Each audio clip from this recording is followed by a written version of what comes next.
ಎಲ್ರಿಗೂ ನಮಸ್ಕಾರ.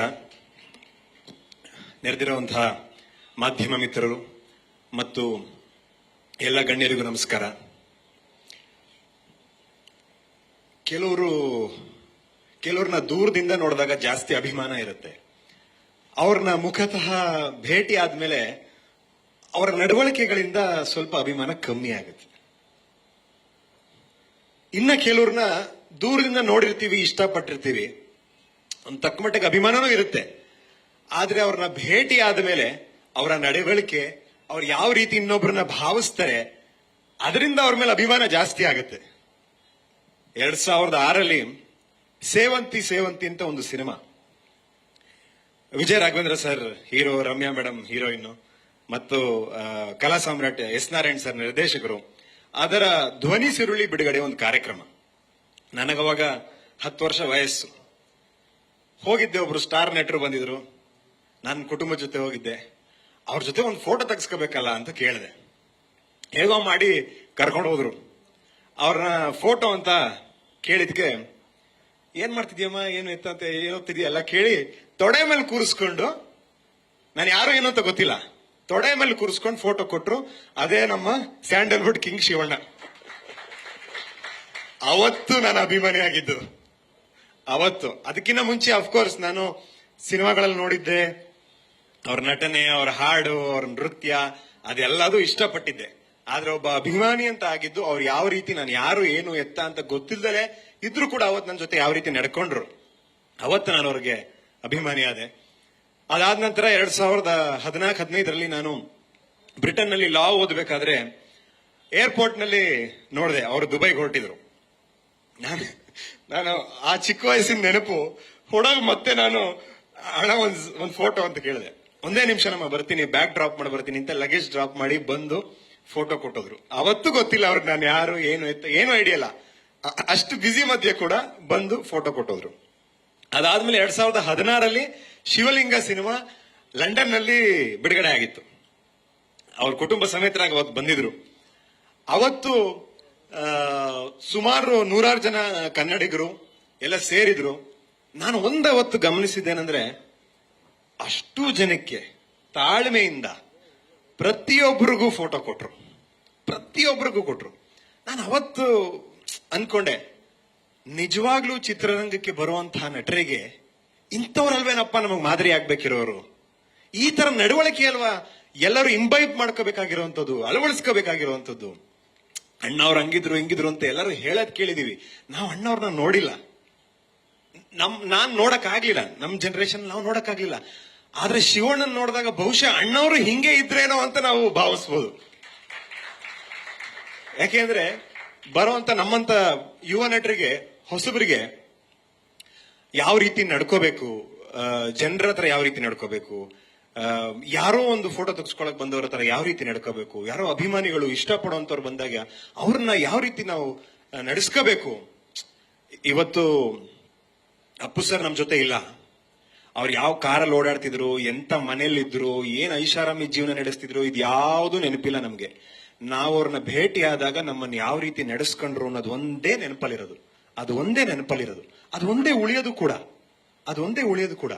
ಈ ಕಥೆನ ಮೊದಲು ಅಪ್ಪು ಸರ್ 2 ಸಲ ಕೇಳಿದ್ರು. ಅವತ್ತು ನಾನು ಶಿವಣ್ಣನ್ ಕೂಡ ಅದೇ ಹೇಳ್ತಾ ಇದ್ದೆ.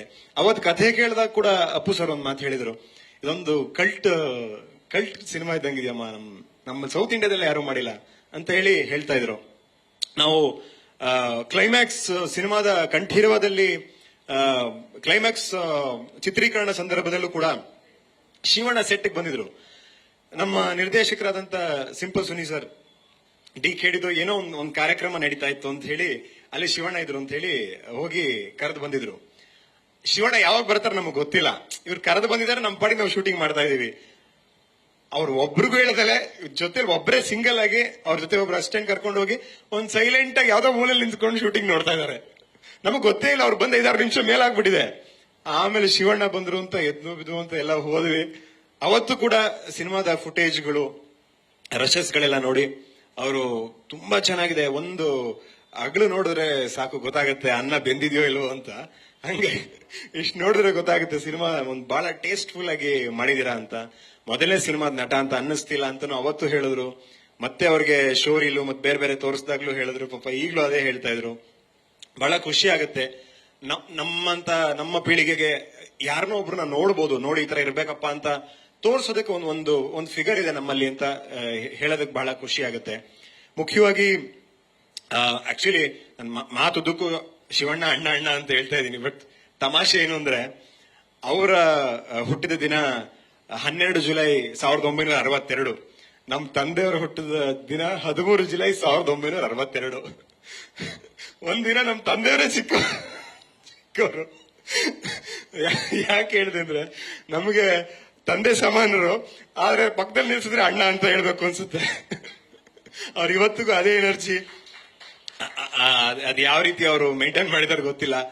ಆರೋಗ್ಯದ ಏನೇ ಸಮಸ್ಯೆಗಳು ಬಂದರೂ ಕೂಡ ಅದನ್ನೆಲ್ಲ ಫೈಟ್ ಮಾಡಿ ಒಬ್ಬ ಫೈಟರ್ ತರ ಇವತ್ತು ಸ್ಟ್ರಾಂಗ್ ಆಗಿ ಗಟ್ಟಿಯಾಗಿ ನಿಂತಿದ್ದಾರೆ. ಅವ್ರಿಗೆ ಭಗವಂತ ಅವ್ರನ್ನ ಶತಾಯುಷಿಯಾಗಿಟ್ಟಿರ್ಲಿ.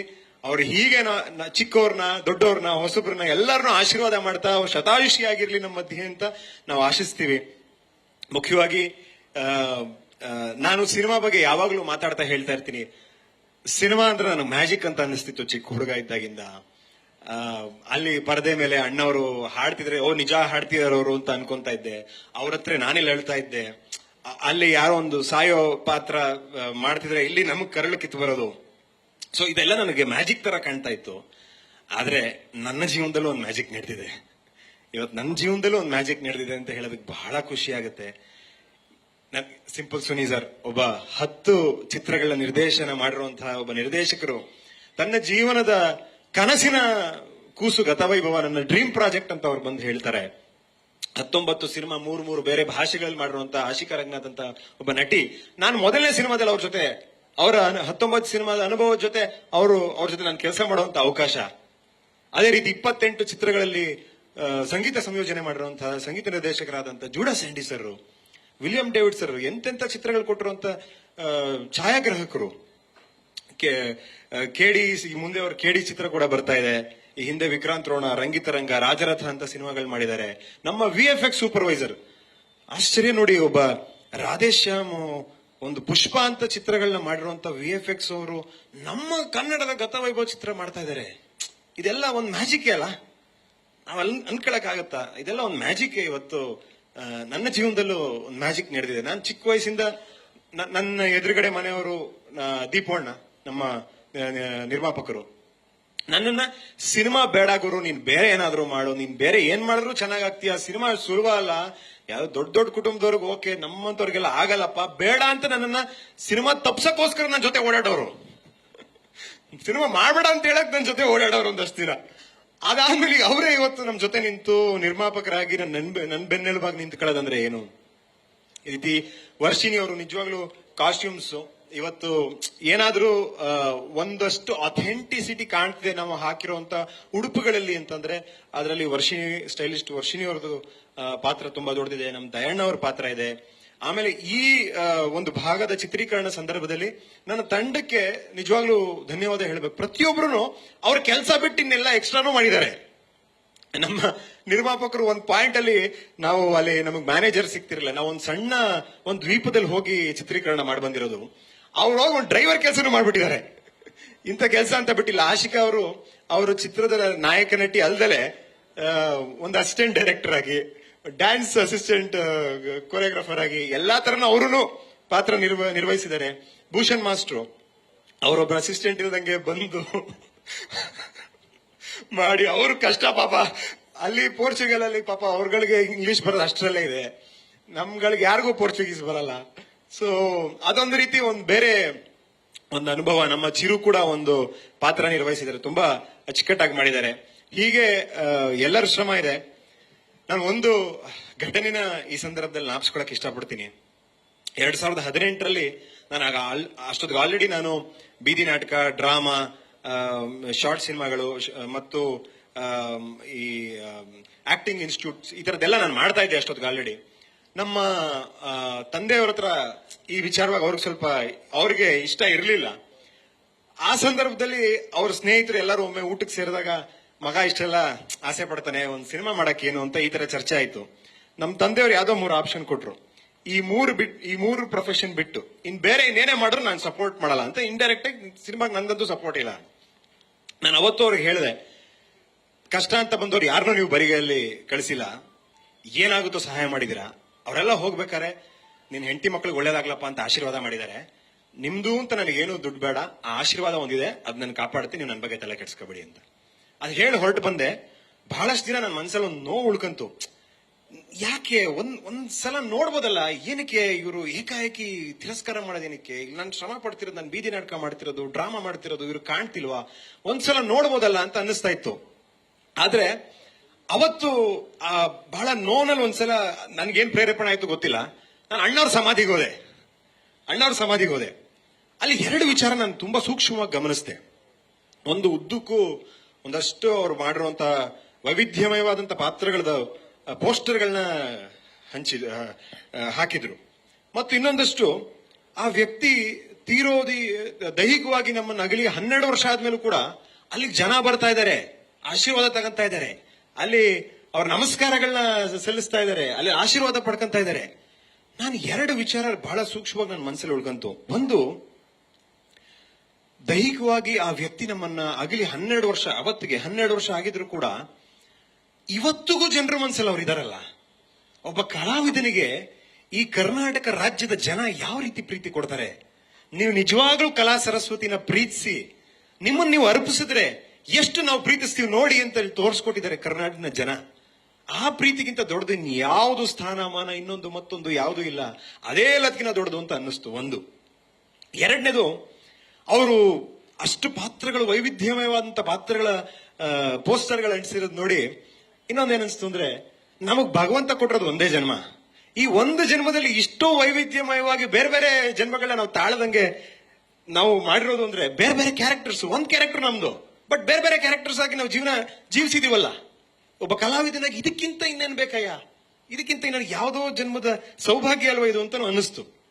ಅವತ್ತು ನಿರ್ಧಾರ ಮಾಡಿದೆ, ಓಕೆ, ತಂದೆ ತಾಯಿ ವಿರೋಧ ಆಗಿರ್ಬೋದು, ಅವ್ರ ಆತಂಕ ಆಗಿರ್ಬೋದು, ಯಾವುದು ತಪ್ಪಲ್ಲ, ಅದೆಲ್ಲ ಸರಿ. ನಾವು ಒಳ್ಳೆ ಕೆಲಸ ಮಾಡ್ತಿದೀವಿ ಅಂದ್ರೆ ಇವತ್ತು ನಾವು ಒಬ್ಬರೇ ಇರ್ಬೋದು, ನಮ್ ಜೊತೆ ನಾಳೆ ದಿನ ಎಲ್ಲರೂ ಕೈ ಜೋಡಿಸ್ತಾರೆ. ಎಲ್ಲ ಒಂದು ಯಾರ್ಯಾರು ಬೇಡ ಅಂತಾರೋ ಅವರೆಲ್ಲ ಬೆಂತಟ್ತಾರೆ. ತಲೆ ಕೆಡ್ಸ್ಕೊಳ್ಳೋದ್ ಬೇಡ, ಮುನ್ನುಗ್ಗೋಣ ಅಂತ ಒಬ್ಬನೇ ಹೊರಟೆ. ಜೊತೆಲಿ ನಮ್ ದೀಪೋಣ ಸೇರ್ಕೊಂಡ್ರು, ಒಬ್ಬೊಬ್ಬರೇ ಸುನಿ ಸರ್ ಸೇರ್ಕೊಂಡ್ರು, ಪುಷ್ಕರ್ ಅವ್ರು ಬಂದ್ರು, ಆಶಿಕ್ ಅವ್ರು ಬಂದ್ರು, ಇನ್ನೊಬ್ರು ಮತ್ತೊಬ್ರು, ಎಲ್ಲ ಒಂದು ದೊಡ್ಡ ತಂಡ ಆಯ್ತು.